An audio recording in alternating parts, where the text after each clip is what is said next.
yourself a cold one. They strike 'em, huh? And listen to Ross Tucker break down the top college prospects on another tasty edition of The College Draft.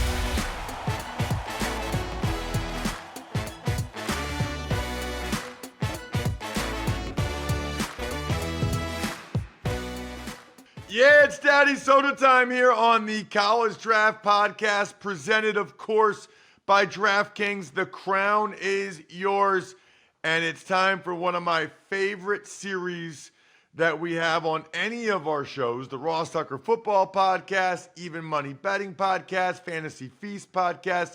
This, of course, the College Draft Podcast, one of my favorite series where we actually discuss how every team did in the draft, including your team.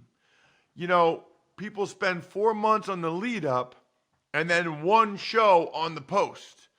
We're not going to do that. Let's talk about these guys. They're going to be NFL players. They're going to be playing in August in the preseason games. Let's talk about them. And because they had the top 2 picks in the draft, and because they had so many notable picks, I think we're going to start today with the AFC South. We will go division by division. Check him out on social media. We're really getting his opinion more than anybody else because he's the one that put all the work in.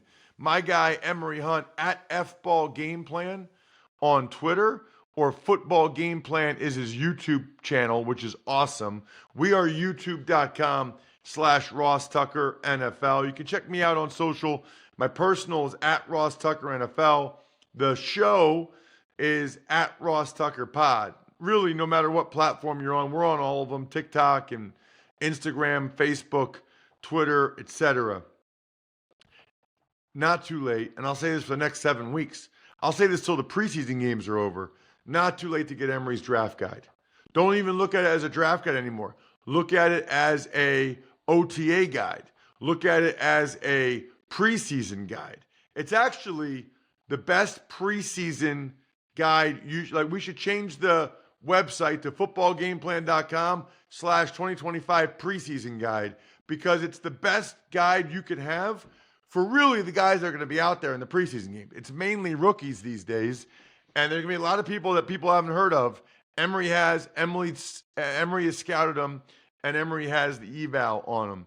Emory, let's start with the AFC South, and I just go alphabetical order because it's easier because of the way NFL.com has their draft tracker or whatever. So we'll start with the Houston Texans. Remember, they traded out of the first round with the Giants. So they traded down, let the Giants come up to get Jackson Dart.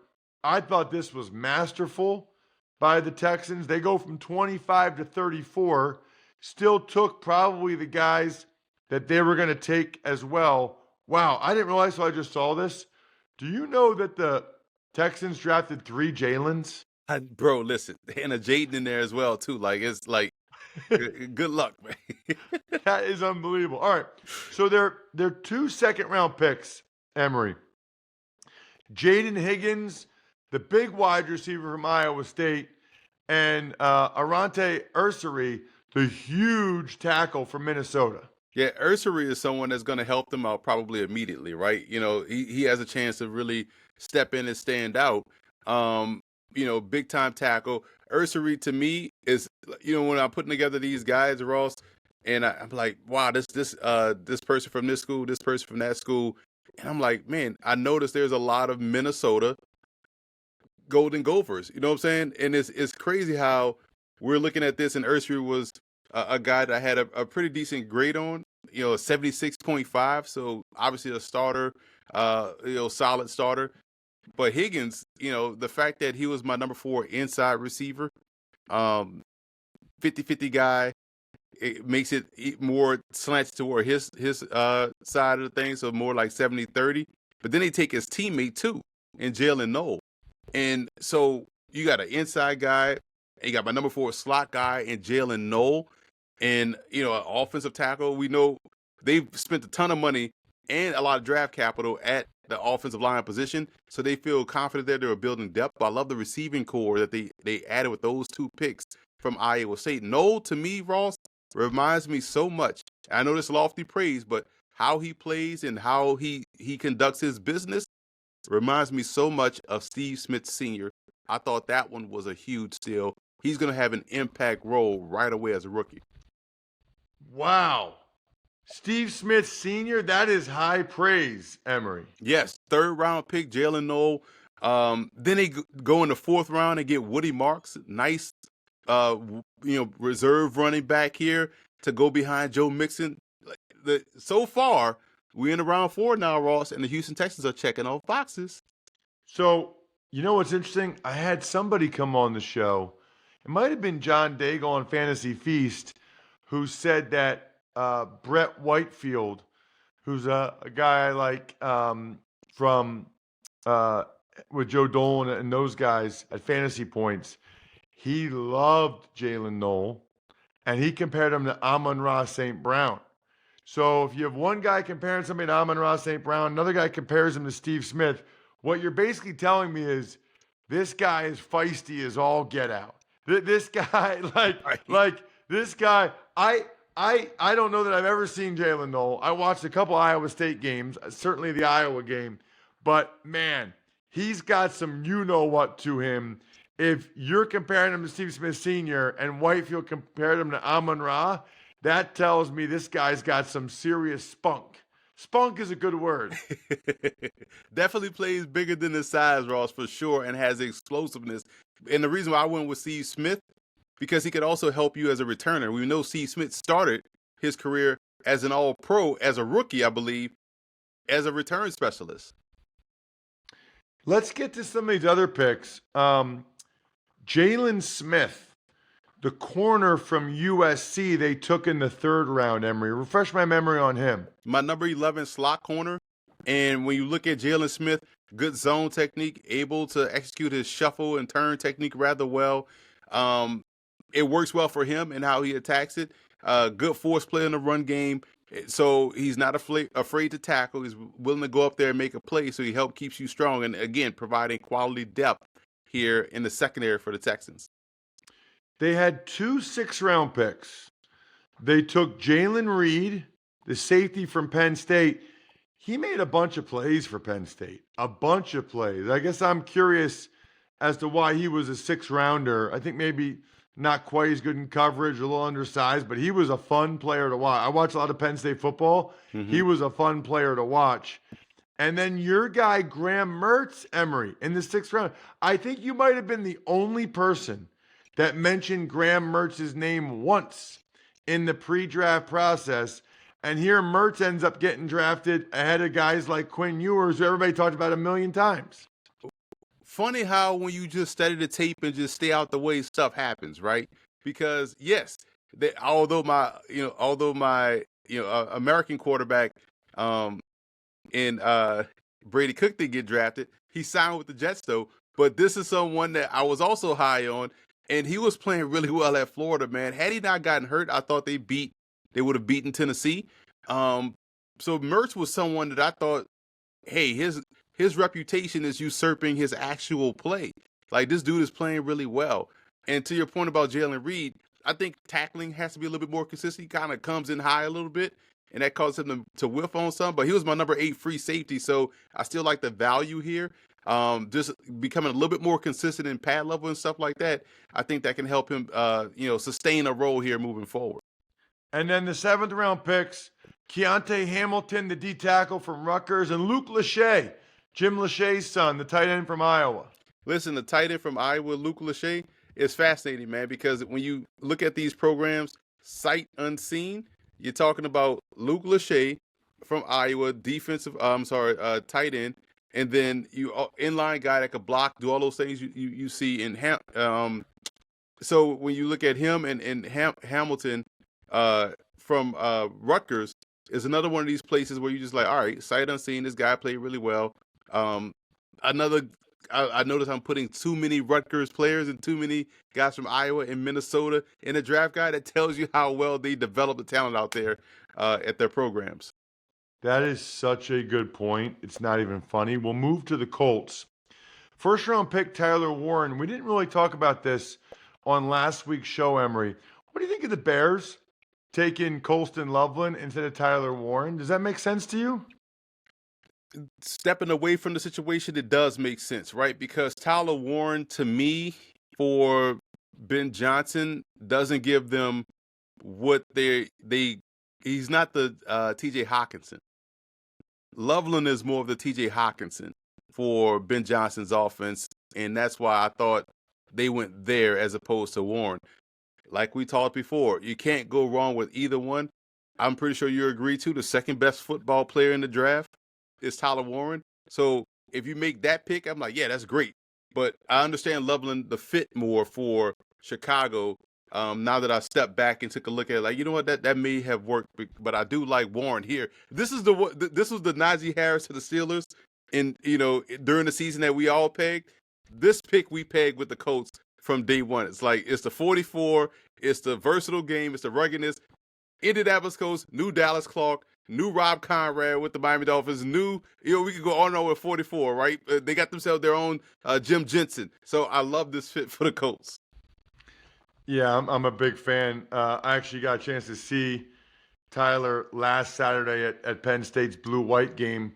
He took a picture with my daughter and her friend, which was great. Appreciate that, Tyler, if you're listening to the show, which I doubt, but if you do, that'd be dope, man. Let me know. I'd love to know that you listen to the show or watch it on YouTube. All right, moving forward with the Colts.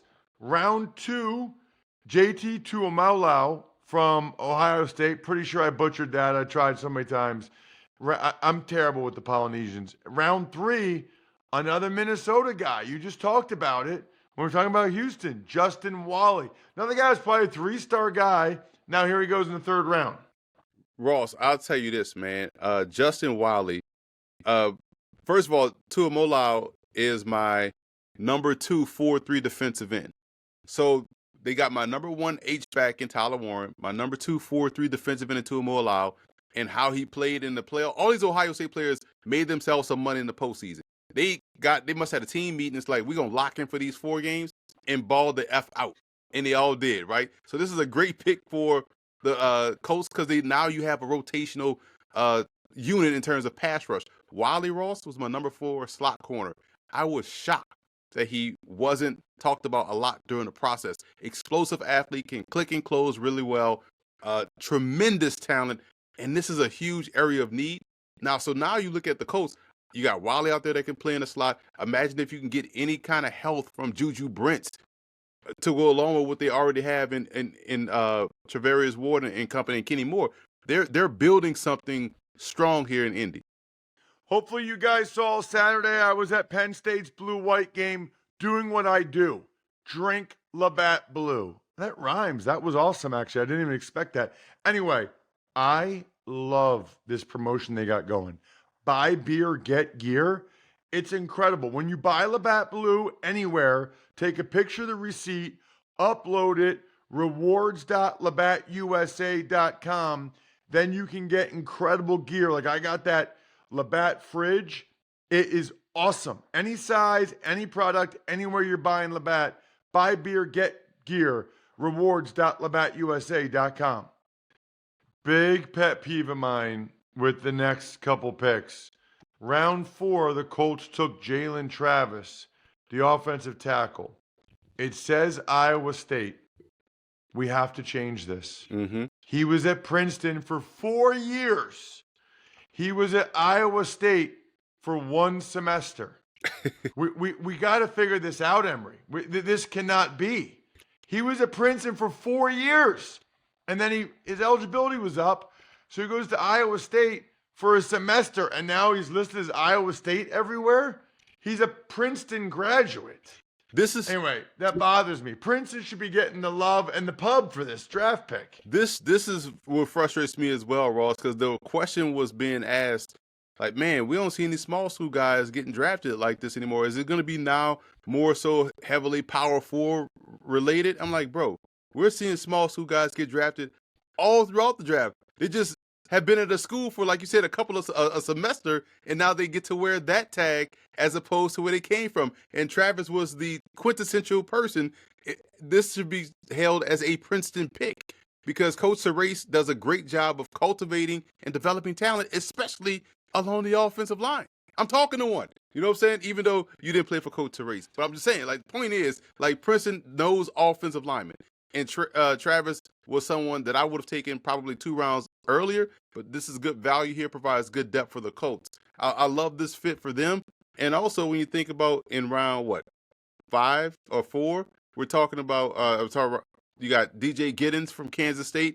Love this selection, Ross, because he has the perfect complement of skill set to a Jonathan Taylor, and now it gives him a chance to really get that rotational depth going in the run game, along with free agent signing Khalil Herbert. And then the 6th round, they took Riley Leonard. One thing about the Colts, they keep their depth chart consistent. It's athletic quarterbacks across the board. Daniel Jones, Riley Leonard, Jason Bean, and the starter, Anthony Richardson. So that's how you stockpile your quarterback room with guys that have similar talents, albeit different degrees of athleticism, but athletes nonetheless. Tim Smith in the 6th round, the D tackle from Bama, and Hunter Waller, the linebacker from Wisconsin, 7th round. Is that the safety that makes every tackle? Yes, it is. And it's funny because he's their Sherwood, like how the Jets had Sherwood was a safety and became a linebacker. Waller, to me, is cut from the same cloth. He's a strong safety. He's probably going to play like more of a nickel backer, but definitely a core special teamer. Smith provides good depth here, good point of attack strength. They need depth behind Grover Stewart and DeForest Buckner. So I'm excited to see how those guys go out there and pan out. All right, so let's move on to the Jaguars. We know they took Travis Hunter with their 1st round pick. We talked about that a lot last week. We don't need to talk about that more. Last week's show was almost exclusively the Travis Hunter trade and the Shedeur Sanders situation. Let's talk about their 3rd round picks. Caleb Ransaw, the corner from Tulane, and Wyatt Milam, who they listed as a guard from West Virginia, played tackle at West Virginia, 6'7", but shorter arms. Caleb Ransaw was my number 3 combo safety, Ross. I love the versatility in which Tulane deploys defensive personnel. We've seen guys that are that short, 6 feet, 270 edge rush guy become talents. And now we've seen guys across their secondary that can play a multitude of positions. Ransaw, toughness, inside and out. Guy is like a bonus slot corner because of how he played for Tulane within their defense. This is a savvy move right there for them. And Wyatt Milam, another one that you talk about the shorter arms for taller guys. I had him as a guy that has good functional strength, shows up in the run game, base blocking, all of that. And he's not overly athletic. He lacks the consistency in space, but man, he does have the ability to anchor effectively in pass pro. Got a little bit of I don't know. Is prick a bad word to say on a show? I think prick. Does prick count as like a bad word? I think prick works better than the other words you could potentially use there. Yeah, he's kind of a prick. You know who he reminds me of actually is because I've watched him a little bit. He reminds me of Will Fries. Yes, who was just at the Colts and is now at the Vikings. Got a big contract. Really developed into a really good player. That's kind of what Milam reminds me of, and that's probably what they were thinking. All right, they had a couple picks in round 4, and they took Tootin, the running back from Virginia Tech, and Kaiser, the linebacker from Notre Dame Emory. Yeah, it all depends on what you expect this year from Parker Washington, who I really liked him as a prospect, because Tootin could be your day one kickoff return specialist too, because he has that type of explosive speed, and speed is the name of the game with their backfield, and he fits it. And listen, Jack Kaiser, bro, like my number 3 outside linebacker, everywhere you look, he was always making play. Either he was involved directly or around the play. Kaiser knows ball, and this was a home run selection for the Jacksonville Jags. Round 6, Jalen McLeod, linebacker from Auburn, and Rayon Lane, the safety from Navy. I love it. I love when academy guys get drafted. I do too. He's my number 4 free safety, and tremendous football acumen, bro, especially with regards to the passing game. He's able to work fluidly through zones, able to turn the ball over, good angles to the football. I feel like that's a lost art of the safety position. People forget it's about angles back there. He does a great job there. Doesn't have the top end speed that you look for, but that's where the acumen comes into play, because he's able to anticipate really well. What about in the 7th round, Jonah Monheim, the center from USC, and they took a second running back, LaQuint Allen from Syracuse. LaQuint Allen, in my report, Ross, I put he has old school typewriter agility like that. Pop, pop, pop, pop, pop, pop, pop. He's able to pop around like that. Great in pass pro. Came out early, so he still has some room to grow, some upside there. Monheim is my 12th rated center. I said he has the type of punch that stymies a defender, even halt a bull rush even. So he shows a decent enough anchor to withstand power, and also does a good job in reworking his hands to remain inside and keep control of the rep. That's really interesting. I didn't realize Allen left school early. That's tough, leaving school early nowadays and going to be a 7th round pick. I don't know what he could have gotten if he stayed at Syracuse. I don't know what he could have gotten to go somewhere else, but 7th round pick, man, you can get cut. Yeah. So especially when and quiet is kept, and some teams haven't announced free agents yet, but Jabbar Muhammad was my number one slot corner. They have him. Another back that I'm a big fan of that we talked about all throughout the season, Ross, Jaquindon Jackson of Arkansas. They signed him too. Big back kind of reminds me a lot of Matt Forte. So that's why if fans are out there listening, like, why you mention this free agent, undrafted free agent? Well, some of these teams are still working through that process as we were recording this show. 2 weeks removed from the draft. So that's why. But those two guys have signed, and that those are two legit studs at undrafted free agents. And I say this every year. I'll say it again. Just go through the list of undrafted free agents. So many awesome football players. So many. I mean, just like names that you know, guys that were like 3-year starters, really good players, and you're like, oh wow, he wasn't more of a prospect. Like he wasn't a draft guy. All right, let's go to the Titans. Emory, 2nd round they took Oladejo from UCLA. 3rd round they took KJ Winston, the safety from Penn State, who can really play. He got hurt like the 2nd game this year. And that's the thing, man. When we're talking about, injuries, and you hope they come back fully and are able to play at 100%. 6'1", 214, good athleticism, springy, Gumby-like athleticism. Really big fan of what he does. And Oladejo is someone that's just an A kicker, right? Like he is that UCLA defense, Ross, especially when they were the throwbacks, they were out there kicking tail all throughout. They couldn't score offensively, but boy, they could play some defense. Yeah, what's crazy is I think I remember telling you this, like the first game, Schlesinger didn't even start. That game I did against Hawaii, Schlesinger didn't even start. He like came in and rotated in.